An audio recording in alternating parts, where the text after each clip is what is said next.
ഇൻഫിനിക്സിൻ്റെ Infinix smart 7 എന്ന പുതിയൊരു smart phone ഇപ്പം ഇന്ത്യൻ മാർക്കറ്റിൽ ലോഞ്ച് ചെയ്തിട്ടുണ്ട്. ഈ ഒരു സ്മാർട്ട് ഫോൺ 7300 രൂപ പ്രൈസ് റേഞ്ചിലാണ് വരുന്നത്. ഈ ഒരു വീഡിയോയിൽ നമ്മൾ നോക്കാൻ പോകുന്നത് ഇൻഫിനിക്സ് സ്മാർട്ട് 7 എന്ന ഫോണിൻ്റെ ഒരു സ്പെസിഫിക്കേഷൻ അനാലിസിസ് ആണ്. നമ്മൾ കാര്യങ്ങൾ 3 സെക്ഷനിലായിട്ടാണ് പറയാൻ പോകുന്നത്. ആദ്യത്തൊരു സെക്ഷനിൽ ഈ ഒരു പ്രൈസ് റേഞ്ചിൽ എടുത്തു പറയേണ്ട ഫീച്ചേഴ്സിനെ കുറിച്ചിട്ടാണ് പറയുന്നത്. അടുത്തൊരു സെക്ഷനിൽ ഈ ഒരു പ്രൈസ് റേഞ്ചിൽ വലിയ തിരക്കേടില്ല എന്ന് തോന്നിയിട്ടുള്ള ഫീച്ചേഴ്സിനെ കുറിച്ചിട്ടാണ് പറയുന്നത്. അതിൻ്റെ അടുത്തൊരു സെക്ഷനിൽ ഈ ഒരു പ്രൈസ് റേഞ്ചിൽ കുറച്ചൊക്കെ നിരാശപ്പെടുത്തി എന്ന് തോന്നിയിട്ടുള്ള ഫീച്ചേഴ്സിനെ കുറിച്ചിട്ടാണ് പറയുന്നത്. ആദ്യം നമ്മൾ എടുത്തു പറയേണ്ട ഫീച്ചേഴ്സിനെ പറ്റി പറയുകയാണെന്നുണ്ടെങ്കിൽ ഒന്നാമത്തെ ഒരു കാര്യം, ഈ ഫോണിൽ 6000 mAh ബാറ്ററി വരുന്നുണ്ട്. വളരെ മികച്ചൊരു ബാറ്ററി കപ്പാസിറ്റി ഈ ഫോണിൽ കൊടുത്തിട്ടുണ്ട്. അത് നമുക്ക് എടുത്തു പറയേണ്ട ഫീച്ചേഴ്സിൻ്റെ ലിസ്റ്റിൽ ഉൾപ്പെടുത്താവുന്നതാണ്. പിന്നെ പറയേണ്ട മറ്റൊരു കാര്യം, ഈ ഫോണിൽ 4 GB റാം വരുന്നുണ്ട്. അതുപോലെ തന്നെ 64 GB ഇൻറ്റേർണലും വരുന്നുണ്ട്. സാധാരണ 7300 രൂപ പ്രൈസ് റേഞ്ചിലൊക്കെ നമുക്ക് 3 GB റാമും 32 GB ഇൻറ്റേർണലൊക്കെയാണ് കിട്ടാറ്. ചില ഫോണുകളിൽ 2 GB റാമേ ഉണ്ടാവാറുള്ളൂ. എന്നാൽ ഈ ഫോണിൽ 4 GB റാമും വരുന്നുണ്ട്, അതിൻ്റെ കൂടെ തന്നെ 64 GB ഇൻറ്റേർണലും വരുന്നുണ്ട്. അപ്പോൾ അത് രണ്ടും എടുത്തു പറയേണ്ട കാര്യങ്ങൾ തന്നെയാണ്. അതുപോലെ തന്നെ പറയേണ്ട മറ്റൊരു കാര്യം, ഫിംഗർ പ്രിൻറ്റ് സെൻസർ ഈ ഫോണിൽ വരുന്നുണ്ട്. ഈ ഒരു പ്രൈസ് റേഞ്ചിൽ ചില ഫോണുകളിൽ നമുക്ക് ഫിംഗർ പ്രിൻറ്റ് സെൻസർ ഒന്നും കിട്ടാറില്ല. എന്നാൽ ഈ ഫോണിൽ ഫിംഗർ പ്രിൻറ്റ് സെൻസർ വരുന്നുണ്ട്. ഫിംഗർ പ്രിൻറ്റ് സെൻസർ വരുന്നത് ഫോണിൻ്റെ ബാക്കിലാണ്. ഫിംഗർ പ്രിൻറ്റ് സെൻസർ വരുന്നു എന്നുള്ളതും എടുത്തു പറയേണ്ട ഫീച്ചേഴ്സ് എന്ന ലിസ്റ്റിൽ നമുക്ക് പറയാവുന്നതാണ്.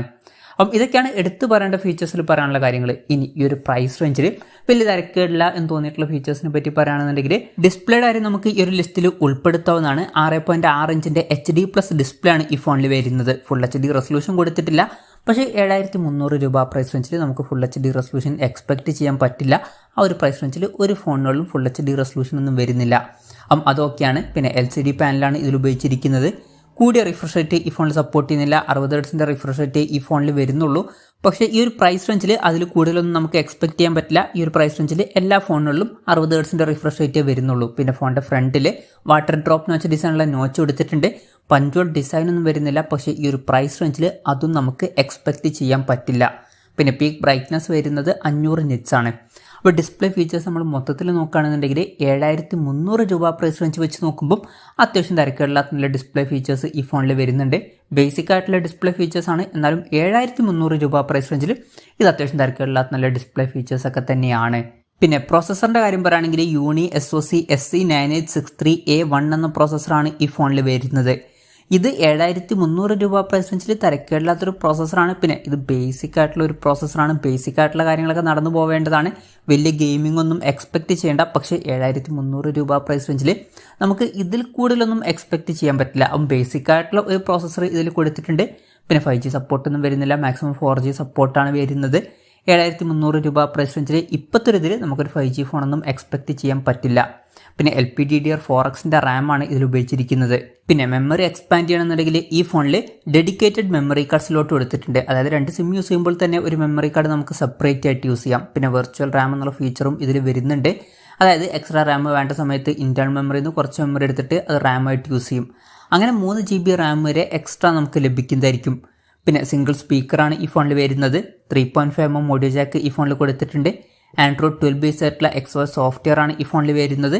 ക്യാമറയുടെ കാര്യം പറയുകയാണെങ്കിൽ അതും നമുക്ക് തിരക്കേടില്ലാത്ത ഫീച്ചേഴ്സിന് ലിസ്റ്റിൽ ഉൾപ്പെടുത്താവുന്നതാണ്. ഫോണിൻ്റെ പിന്നിൽ ഡ്യുവൽ ക്യാമറ സെറ്റപ്പ് കൊടുത്തിട്ടുണ്ട്. 13 MP f2.0 അപ്പേഴ്സിൽ വരുന്ന മെയിൻ ക്യാമറ സെൻസറാണ് ഈ ഫോണിൽ വരുന്നത്. പിന്നെ രണ്ടാമത് ഒരു AI ലെൻസും വരുന്നുണ്ട്. ഫ്രണ്ടിൽ 5 MP സെൽഫി ക്യാമറയും കൊടുത്തിട്ടുണ്ട്.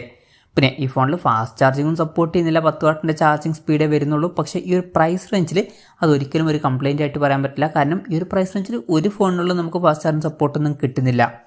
ഇത് തിരക്കില്ലാത്തൊരു ചാർജിങ് സ്പീഡ് തന്നെയാണ്. പിന്നെ Type-C ചാർജിങ് പോർട്ട് ഈ ഫോണിൽ കൊടുത്തിട്ടുണ്ട്. അത് നല്ലൊരു കാര്യം തന്നെയാണ്. ചില ഫോണുകളിലൊക്കെ ഈ ഒരു പ്രൈസ് റേഞ്ചിൽ മൈക്രോ USB ചാർജിങ് പോർട്ടേ വരുന്നുള്ളൂ. പിന്നെ ഈ ഫോണിൻ്റെ 3 കളർ വേരിയൻസ് ഇപ്പോൾ ലോഞ്ച് ചെയ്തിട്ടുണ്ട്. അസ്യൂർ ബ്ലൂ, എമറാൾഡ് ഗ്രീൻ, അതുപോലെ തന്നെ നൈറ്റ് ബ്ലാക്കും. പിന്നെ വെയിറ്റിൻ്റെ കാര്യം പറയുകയാണെങ്കിൽ ഫോണിൻ്റെ വെയിറ്റ് വരുന്നത് ഏകദേശം 207 ഗ്രാമാണ്. തിക്നെസ് വരുന്നത് 9.37 mm ആണ്. ഈ ഒരു തിക്നെസ് നമുക്ക് വേണമെന്നുണ്ടെങ്കിൽ നിരാശപ്പെടുത്തി എന്നുള്ള ഫീച്ചേഴ്സിൽ ഉൾപ്പെടുത്താവുന്നതാണ്. അത്യാവശ്യം തിക്കായിട്ടുള്ള ഒരു ഫോണാണ്. പക്ഷേ ഒരു കാര്യം ശ്രദ്ധിക്കണം, 6000 mAh ബാറ്ററി ഉണ്ട്. അതുകൊണ്ടാണ് ഇത്രയും തിക്നെസ്സും കാര്യങ്ങളൊക്കെ വരുന്നത്. വേണമെന്നുണ്ടെങ്കിൽ തിക്നെസ് നമുക്ക് നിരാശപ്പെടുത്തി എന്നുള്ള ഫീച്ചേഴ്സിൽ ഉൾപ്പെടുത്താവുന്നതാണ്. പിന്നെ അത്യാവശ്യം വെയിറ്റും ഉണ്ട്. പക്ഷേ 6000 mAh ബാറ്ററി ഉണ്ട്. അതുകൊണ്ടാണ് വെയിറ്റും കുറച്ചൊക്കെ കൂടുന്നത്. എന്തായാലും ഇതൊക്കെയാണ് ഫീച്ചേഴ്സിനെ പറ്റി പറയാനുള്ള കാര്യങ്ങൾ. ഇനി വിലയുടെ കാര്യം പറയുകയാണെന്നുണ്ടെങ്കിൽ ഈ ഫോണിൻ്റെ ഇന്ത്യയിലെ വില വരുന്നത് 7299 രൂപയാണ്. ഫെബ്രുവരി 27 മുതലാണ് ഫോണിൻ്റെ സെയിൽ സ്റ്റാർട്ട് ചെയ്യുന്നത്. ഫ്ലിപ്കാർട്ട് വഴിയാണ് ഫോണിൻ്റെ സെയിൽ നടക്കുന്നത്. എന്തായാലും ഓവറോൾ നോക്കുകയാണെന്നുണ്ടെങ്കിൽ ഇൻഫിനിക്സ് സ്മാർട്ട് 7 എന്ന സ്മാർട്ട് ഫോണിൽ 7300 രൂപ പ്രൈസ് റേഞ്ചിൽ അത്യാവശ്യം തിരക്കുള്ള നല്ല ഫീച്ചേഴ്സും കാര്യങ്ങളൊക്കെ വരുന്നുണ്ട്. ചില ഫീച്ചേഴ്സ് എടുത്തു പറയേണ്ട ഫീച്ചേഴ്സും കൂടിയാണ്. അപ്പം 7300 രൂപ പ്രൈസ് റേഞ്ചിൽ നിങ്ങൾ ബേസിക് ആയിട്ടുള്ള കാര്യങ്ങളൊക്കെ നടന്നു പോകുന്ന ഒരു സ്മാർട്ട് ഫോണാണ് നോക്കുന്നത്.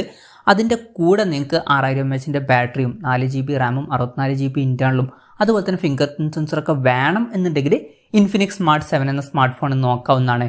പിന്നെ ഈ ഒരു പ്രൈസ് റേഞ്ചിൽ വലിയ പെർഫോമൻസ് തരുന്ന ഒരു സ്മാർട്ട് ഫോണൊന്നും നമുക്ക് ഇപ്പം എക്സ്പെക്ട് ചെയ്യാൻ പറ്റില്ല. അപ്പം എൻ്റെ ഒരു അഭിപ്രായത്തിൽ വേണമെന്നുണ്ടെങ്കിൽ ഇൻഫിനിക്സ് സ്മാർട്ട് 7 എന്ന ഫോൺ ഈ ഒരു പ്രൈസ് റേഞ്ചിൽ കൺസിഡർ ചെയ്യാൻ പറ്റിയിട്ടുള്ള ഒരു ഓപ്ഷൻ തന്നെയാണ്. എന്തായാലും ഈ ഒരു ഫോണിനെ പറ്റിയിട്ടുള്ള നിങ്ങളുടെ അഭിപ്രായം ജസ്റ്റ് ഒന്ന് കമൻറ്റ് ചെയ്യുക.